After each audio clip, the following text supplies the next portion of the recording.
आज हम लोग बात कर रहे हैं भारत के उपराष्ट्रपति के बारे में।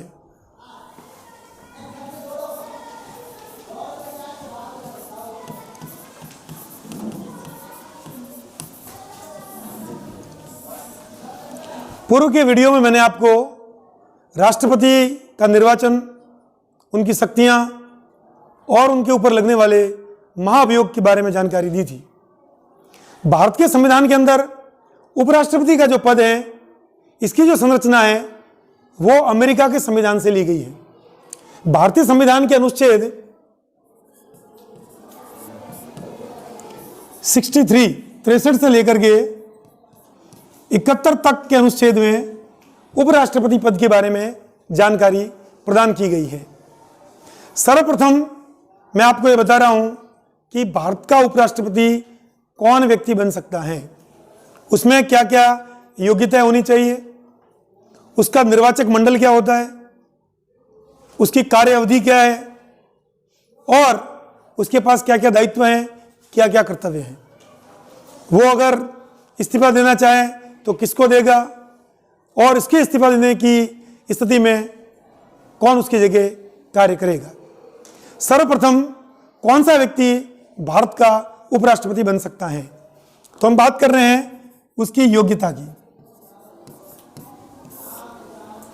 पहली बात है कि वह व्यक्ति भारत का नागरिक होना चाहिए। भारत का कोई भी चुनाव लड़ने के लिए उस व्यक्ति को भारत का नागरिक होना आवश्यक है।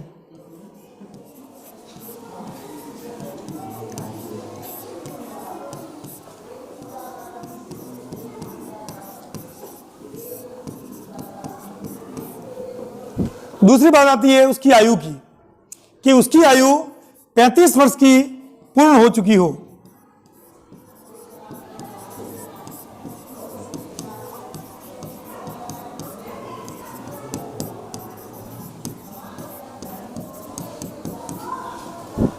तीसरी योग्यता है कि उसके अंदर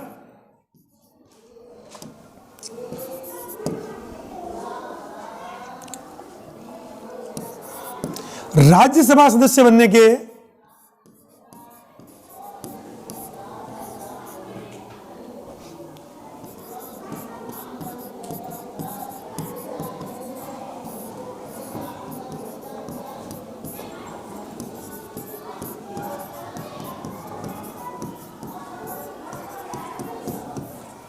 तीसरी बात है कि उसके अंदर राज्यसभा के सदस्य बनने की योग्यता होनी चाहिए। और चौथी बात है कि वह लाभ के पद पर न हो।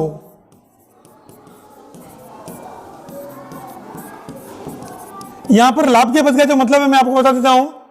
लाभ के पद का मतलब है कि वह लोकसभा, राज्यसभा या किसी अन्य सदन का अगर वो सदस्य है तो वह चुनाव लड़ सकता है। लेकिन अगर वो निर्वाचित हो जाता है तो उस दिन से वो पद उसका रिक्त हो जाएगा। लेकिन वो राज्य सरकार, केंद्र सरकार या किसी स्वायत्त शासित निकाय के अधीन कर्मचारी या अधिकारी नहीं होना चाहिए। अगर ऐसा है तो उसको पहले इस्तीफा देना पड़ेगा, उसके बाद वो उपराष्ट्रपति का चुनाव लड़ सकता है। यह है उपराष्ट्रपति के बारे में हमारी योग्यता है।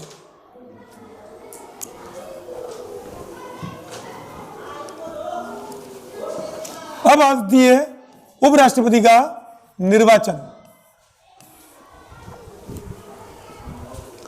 उपराष्ट्रपति निर्वाचन के लिए चुनाव आयोग, जो चुनाव अधिनियम 1952 है, उसके अंतर्गत एक अधिसूचना जारी करता है।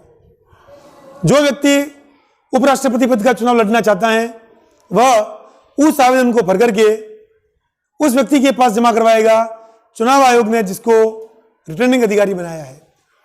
जो उपराष्ट्रपति के रिटर्निंग अधिकारी है, आवेदन पत्र प्राप्त करने वाला अधिकारी, उसकी जांच करने वाला जो अधिकारी है वो लोकसभा या राज्यसभा का जनरल सेक्रेटरी, महासचिव, इस तरह का अधिकारी होता है।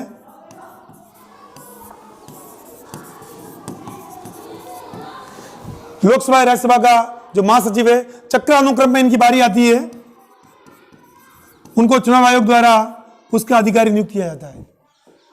यह व्यक्ति अधिघोषणा में ये बात लिखता है कि जो भी व्यक्ति भारत के उपराष्ट्रपति का चुनाव लड़ना चाहता है वो इस दिनांक तक इस प्रकार का आवेदन इस कार्यालय में आकर के इसी समय के दौरान जमा करवा दे। वो समयावधि बीतने तक उसको स्वयं उपस्थित होकर के अपना आवेदन जमा करवाना है। आवेदन जमा करवाने के लिए उसको 15,000 रुपये शुल्क और 20 अनुमोदक और 20 प्रस्तावक के हस्ताक्षर करवाने अनिवार्य होते हैं। राष्ट्रपति के चुनाव में मैंने आपको बताया था कि 50 प्रस्तावक और 50 अनुमोदक उस आवेदन पत्र के लिए उसको चाहिए। यहां पर उपराष्ट्रपति जी के चुनाव के लिए 20 अनुमोदक और 20 प्रस्तावक के साथ वो अपना आवेदन जमा करवा सकता है। समयावधि समाप्त होने के बाद आवेदन पर विचार नहीं किया जाता।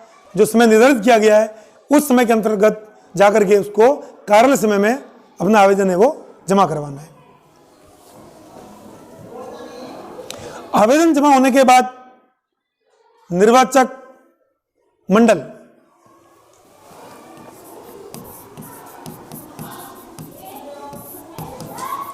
कौन कौन से व्यक्ति हैं जो उपराष्ट्रपति चुनाव में मतदाता होंगे उस चुनाव के अंदर भाग लेंगे, अपने मत अधिकार का प्रयोग करेंगे।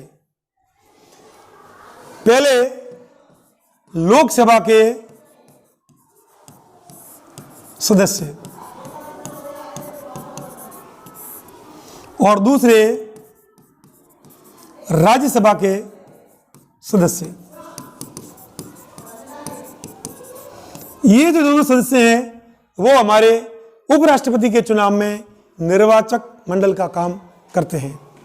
राष्ट्रपति से ये किस प्रकार भिन्न है एक बार समझ लीजिए कि जब हमने राष्ट्रपति का निर्वाचन मंडल देखा था तो उसके अंदर लोकसभा के निर्वाचित सदस्य थे, राज्यसभा के निर्वाचित सदस्य थे। यहां पर निर्वाचित और मनोनीत दोनों सदस्य उस चुनाव में भाग लेंगे। अर्थात 545 सदस्य लोकसभा के, 543 निर्वाचित और 2 मनोनीत।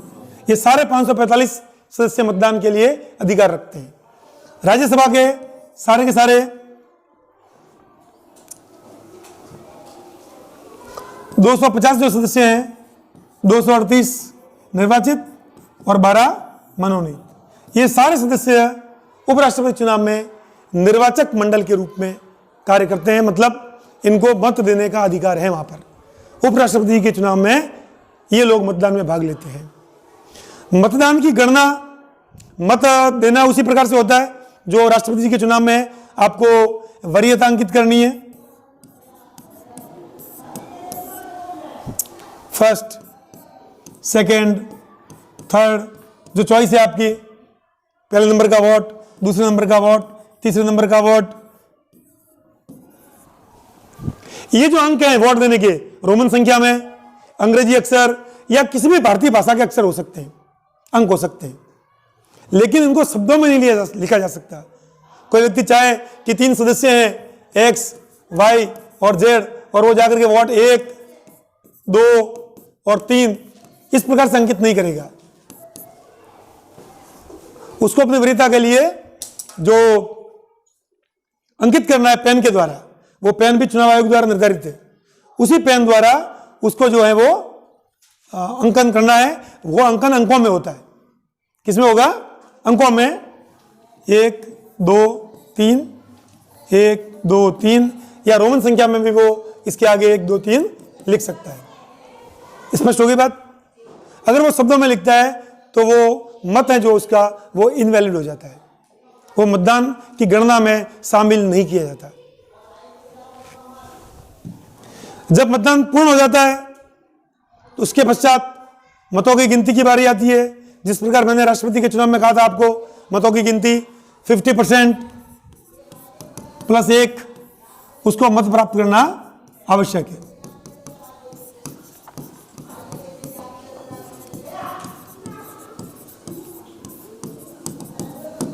नहीं तो वही एकल संक्रमणीय व्यवस्था है अनुपातिक प्रतिनिधित्व की राष्ट्रपति उपराष्ट्रपति के चुनाव में भी, कि मान लीजिए 3 सदस्य हैं और पहली वरीयता गिनी गई है इनकी और पहली वरीयता के अंतर्गत मान लीजिए एक्स को 20 मत, इसको 45 मत और इसको 35 मत प्राप्त हुए हैं, कुल मत 100 हो गए। 100 का आधा हो गया 50 और उसमें एक जोड़ दिया, हो गया 51 मत लेने आवश्यक थे उनको। अब यहां पर क्या हो रहा है कि 51 मत किसी को नहीं मिल रहे, तो हम क्या करेंगे कि जो सबसे कम मत जिसको मिले उस उम्मीदवार को हटा देंगे, और ये जो 20 मत थे जिसने फर्स्ट अंकित किए थे, हम देखेंगे कि उस 20 मतदाताओं ने सेकंड वोट किसको दिया है।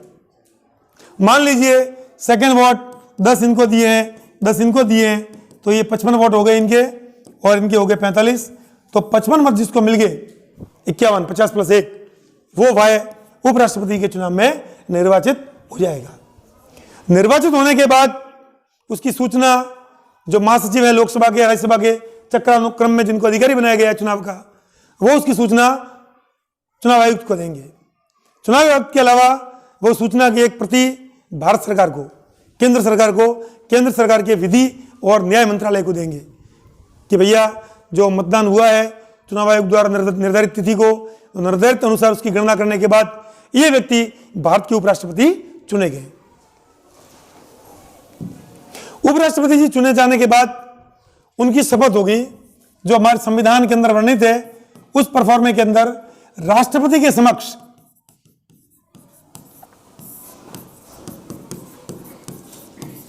इन्हें पद और गोपनीयता की शपथ लेनी होती है।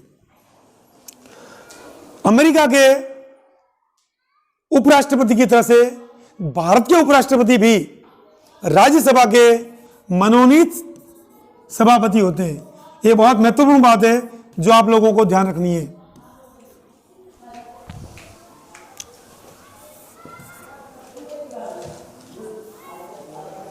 राज्यसभा के पदेन सभापति होते हैं। ये लोकसभा के 545 सदस्य जब बन गए, चुन गए, तो उनमें से अध्यक्ष का चुनाव होता है। जैसे ओम बिरला जी जो कोटा से सांसद है हमारे, वो अभी लोकसभा के अध्यक्ष हैं। राज्यसभा के जो अध्यक्ष हैं उनको सभापति कहा जाता है, उसका चुनाव नहीं होता है। भारत के उपराष्ट्रपति ही राज्यसभा के सभापति होते हैं। लेकिन ध्यान देने की बात यह है कि वो राज्यसभा के सदस्य नहीं होते।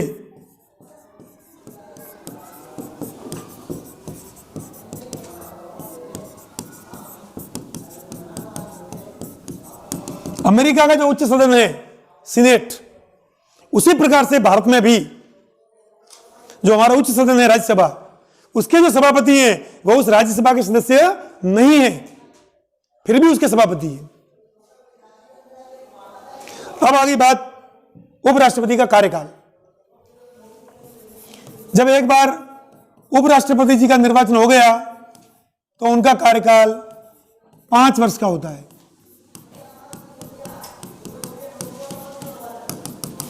और अगर ये मान लीजिए बीच में अपना पद खाली कर देते हैं, मृत्यु के कारण या किसी अन्य कारण से वो अपने पद को छोड़ देते हैं, तो जो नया चुनाव होगा वो पूरे 5 साल के लिए होगा, जैसा राष्ट्रपति के लिए होता है।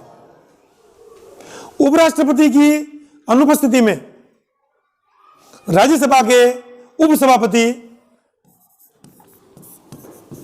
राज्यसभा का संचालन करते हैं।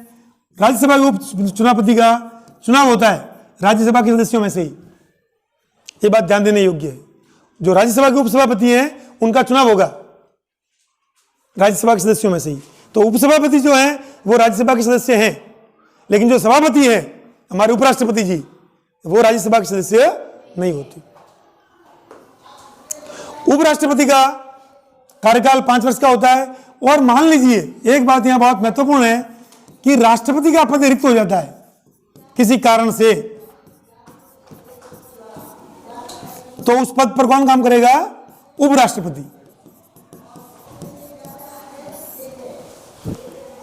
जब हमारे देश के उपराष्ट्रपति राष्ट्रपति के रूप में काम कर रहे हैं तो उनको वेतन और भत्ते वही मिलेंगे जो राष्ट्रपति को मिलते हैं।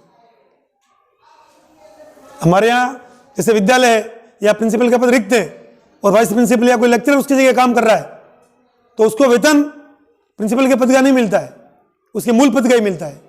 लेकिन अगर राष्ट्रपति का पद रिक्त हो गया है और हमारे देश के उपराष्ट्रपति राष्ट्रपति के रूप में काम कर रहे हैं, तो उपराष्ट्रपति को सारे वेतन और सुविधाएं वो मिलेगी जो देश के राष्ट्रपति को मिलती है। लेकिन वो अधिकतम ये काम 6 माह तक के लिए कर सकते हैं। अधिकतम अवधि निर्धारित है 180 दिन। 6 माह से ज्यादा वो उपराष्ट्रपति राष्ट्रपति के पद पर कार्य नहीं कर सकते। 6 माह के भीतर भीतर राष्ट्रपति के पद का चुनाव होना आवश्यक है। और अगर उपराष्ट्रपति राष्ट्रपति के रूप में कार्य कर रहे हैं तो राज्यसभा का सभापति का जो दायित्व है उनका, वो वहां समाप्त हो जाता है। अगर 6 माह के लिए मान लीजिए वो राष्ट्रपति है, तो उस दौरान वो राज्यसभा के सभापति का कार्य नहीं करेंगे। राज्यसभा के जो उपसभापति हैं वही 6 महीने तक कार्य करेंगे।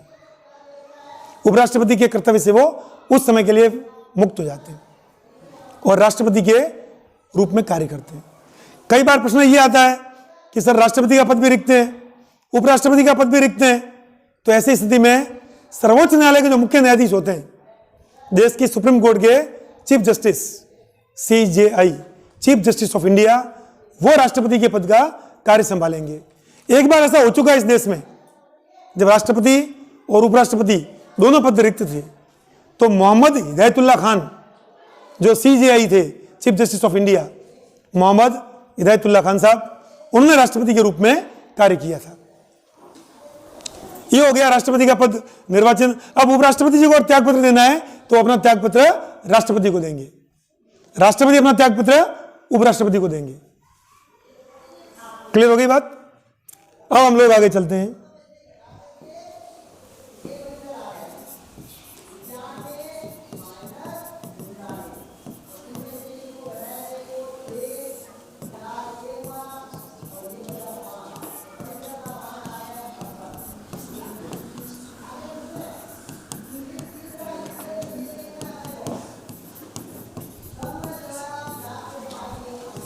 इस बात को थोड़ा स्पष्टता से आप लोग समझ लें कि मान लीजिए, मैं पहले आपको लोकसभा की बात बता देता हूं कि हमारे देश की लोकसभा चल रही है।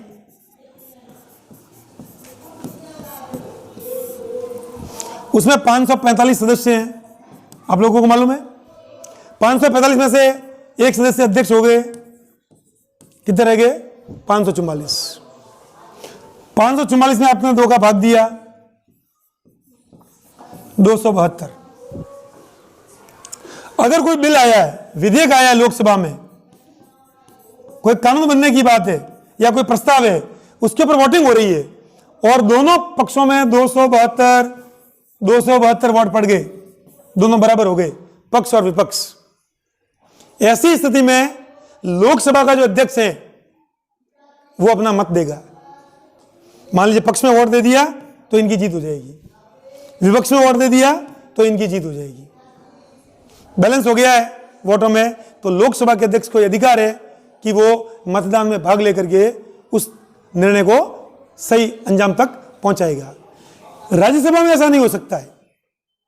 अगर राज्यसभा के अंदर किसी बिल या विधेयक पर विवाद हो गया है और दोनों पक्षों में बराबर बराबर वोट आ गए, मान लीजिए 244 सदस्य उपस्थित है, 244 सदस्य राज्यसभा में उपस्थित है, 122 पक्ष में आ गए, 122 विपक्ष में आ गए, तो उपराष्ट्रपति जी यहां पर मतदान का अधिकार नहीं रखते। क्यों नहीं रखते? क्योंकि वो राज्यसभा के सदस्य नहीं है, वो अपने पद से सभापति है। इनको हम कहते हैं पदेन सभापति। ये जो संकल्पना ली है हमने, ये संकल्पना हमने अमेरिका के संविधान से ली है। उपराष्ट्रपति का जो पद है वो वहां से उठाया गया है। अब राष्ट्रपति जी का पद रिक्त हो गया है, खाली हो गया है, तो उपराष्ट्रपति जी वहां 6 माह के लिए काम करेंगे। अधिकतम अवधि वो 6 माह की है। लेकिन अगर उपराष्ट्रपति जी का पद रिक्त हो गया है तो उसकी जगह कौन काम करेगा? इसके बारे में संविधान में कोई स्पष्टता नहीं है। राज्यसभा के अंदर तो उनका कार्य है वो उपसभापति देखेंगे, लेकिन बाकी जो उनके दायित्व हैं उनका निर्वहन के बारे में हमारा संविधान मौन है। ये देश के उपराष्ट्रपति के बारे में खास खास बातें थी जो मैंने आप लोगों को बताई है। आप लोग इस वीडियो को एक बार जरूर अपने मित्रों के साथ शेयर करें लाइक करें और सब्सक्राइब करें, तो और ज़्यादा वीडियो आपको देखने को मिलेंगे।